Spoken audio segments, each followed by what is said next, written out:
convocado para a seleção brasileira, autor de 2 gols contra o Internacional em jogo de quartas de final da Libertadores e decisivo no jogo contra o Vasco. Assim é o momento de Bruno Henrique, mas no vídeo de hoje do canal do Nicola vou te contar uma fase bem mais complicada do atacante do Flamengo, quando ele chegou a ser recusado por quase 20 clubes do futebol brasileiro.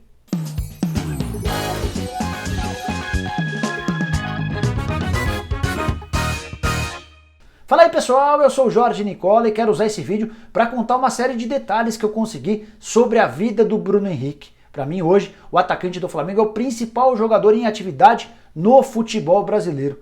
Uso o espaço para comentários para dizer se você concorda, se você vê alguém jogando mais bola atualmente que o Bruno Henrique. Mas a história dele, hoje cercada de muitas boas notícias, foi marcada por enormes dificuldades no início da carreira. Ele chegou a passar fome, foi recusado por quase todos os times que você pode imaginar e conviveu até 5 anos atrás com a possibilidade real de não realizar o sonho de se tornar atleta de futebol profissional.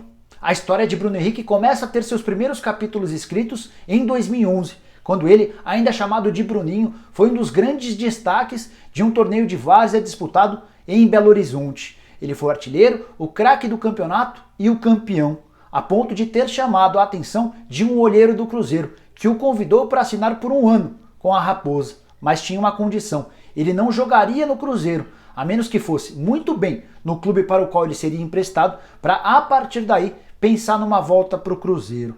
O time para o qual ele ficou emprestado em 2012 foi o Uberlândia, e a passagem até que foi razoável para boa, mas nada que chamasse a atenção para que o Cruzeiro renovasse o contrato. Um pouquinho antes de gravar esse vídeo, conversei longamente com o Denis Ricardo, empresário que cuida da carreira do Bruno Henrique desde essa época. E o Denis foi claro em afirmar que estão erradas as pessoas que dizem que o Bruno Henrique passou pela base do Cruzeiro. O Bruno Henrique nem sequer pisou na sede social do clube e nunca foi permitido a ele que participasse nem sequer de um treino com a camisa do Cruzeiro. No fim daquela temporada, sem Uberlândia e Cruzeiro, o Bruno Henrique passou a bater na porta de vários clubes do futebol brasileiro. Mas a resposta era sempre a mesma: não. Tudo porque o atacante já tinha 22 anos de idade e nunca havia passado por categorias de base de clube algum.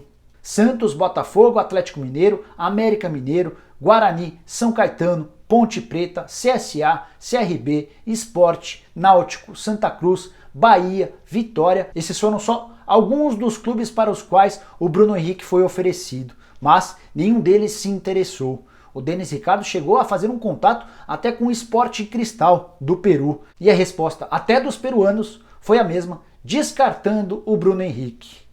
Nesse período, o Bruno Henrique chegou a pensar na possibilidade de abandonar de uma vez por todas o futebol, mas a Gisele, sua amiga dos tempos de infância, namorada na adolescência, noiva e futuramente esposa, foi a responsável por impedir que ele desistisse do sonho de se tornar atleta profissional.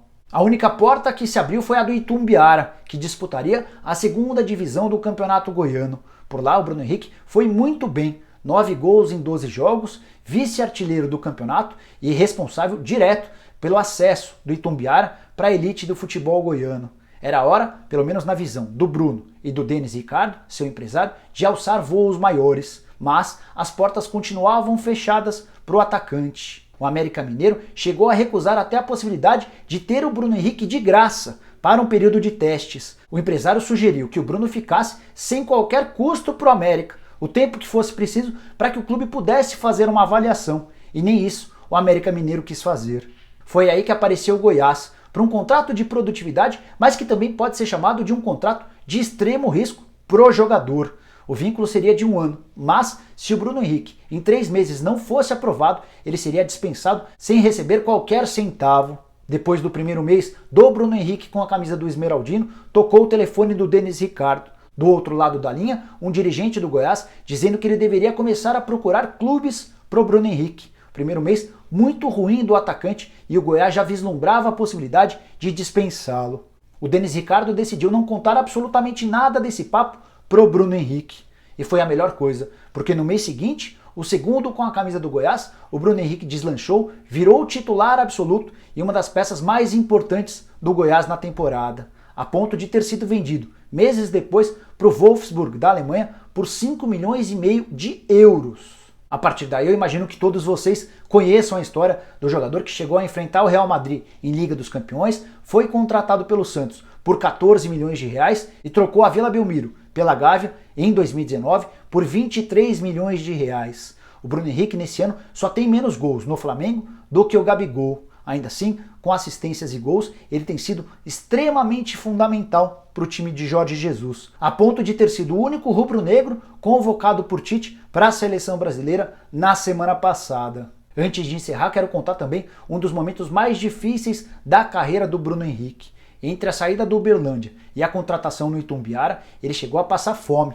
É que ele e então sua namorada, a Gisele, não tinham comida suficiente para 3 refeições. Foram vários dias em que eles só tomaram café e jantaram. O racionamento era a única forma de garantir que haveria comida até o fim do mês.